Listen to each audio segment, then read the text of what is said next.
Hi everyone, it's Laura again at Hyperstamper, and the name of this beautiful little journal is Strong and Steady. And when I saw this at the antique store, I thought that was a great title for a junk journal, especially an antique junk journal.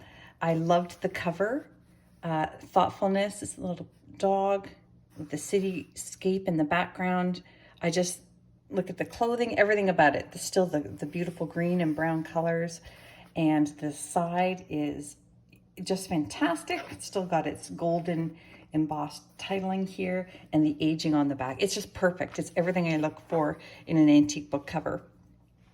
So it's a smaller book. It is 7.5 by 5. And it still has the exact same amount of pages that the normal journals do. It's just been trimmed shorter. So this one is inscribed Christmas 1907 to James Vadine. And there was no date, publishing date. So I'm going to take the inscription as the date. So I'm going to say it's a 1907. I just did here this beautiful piece of vintage lace here to make a pocket on the front because it's so old. It was starting to tear away from its spine a bit. So I just adhered it in a pretty way. Then I got some vintage bird images here. From a vintage bird book, and made some pockets out of antique paper. I've got vintage wildflower pages from that nice English journal or wildflower book. And this came out of a 1930s Beatrix Potter. I believe this one is the ginger, pickles and ginger image. And look at how sweet that is with the dog and the possum. Oh, it's so cute. I adore it. So, yeah, very early edition of the Beatrix Potter there. So I was lucky to get that beautiful Venetian Renaissance image here from the University of Knowledge, 1937. And here's a 1930s image from a children's book, Poor Old Robinson Crusoe. I wonder if kids even read that anymore. There's the flip side to that, a Venetian Renaissance on that one. Just gorgeous images. 1920s music sheet that you can work with, do some art on. And here's a bird watcher, ornithologist. Yeah, looking at this red-headed woodpecker. Wish I could get that close to my red-headed woodpeckers in the backyard. They do not like me, but I like them.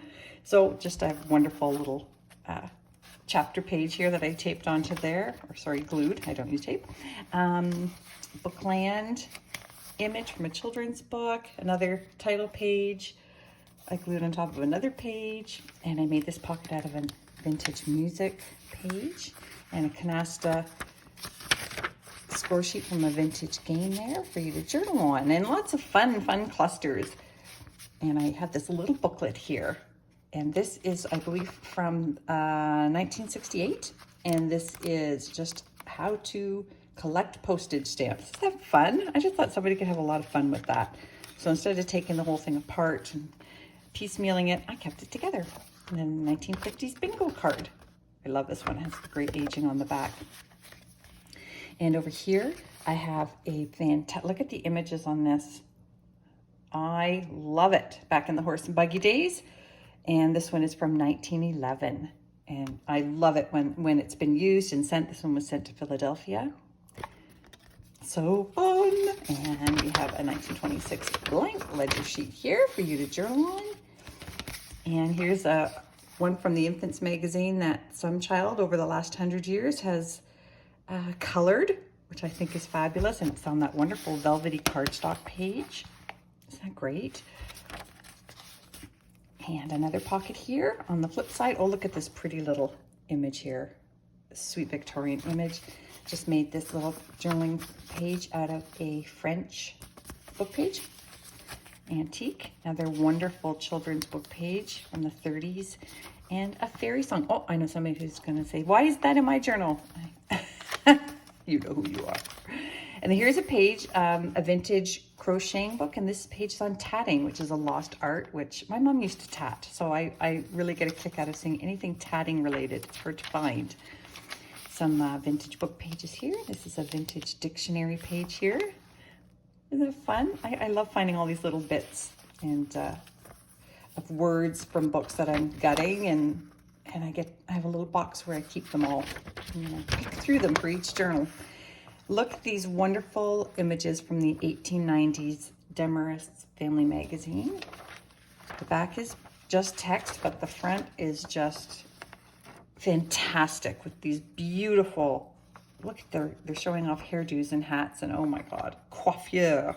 I love it. I love it, love, love it. I'll be very sad when those are gone and I'm getting low on them.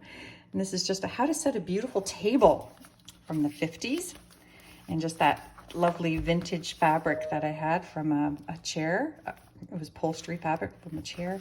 And over here, just some more of those flip sides. A dog story book from the early 1900s, and another vintage botanicals book. Even though it's on glossy, it is vintage. Just an old playing card there with a pocket made out of crochet. This journal is just packed. It is packed. It's so packed I was afraid it wouldn't close. This I pulled out of my photo collection, and it's one of those photos where somebody would have had it, the photographer put it on postcards. Probably they wanted to send it to people overseas and out of town to show them what their house was like. So I have, yeah, about 3 of that one, just for that reason. They weren't commercially used, they were personal use. And then this is from a 1950s needlework magazine.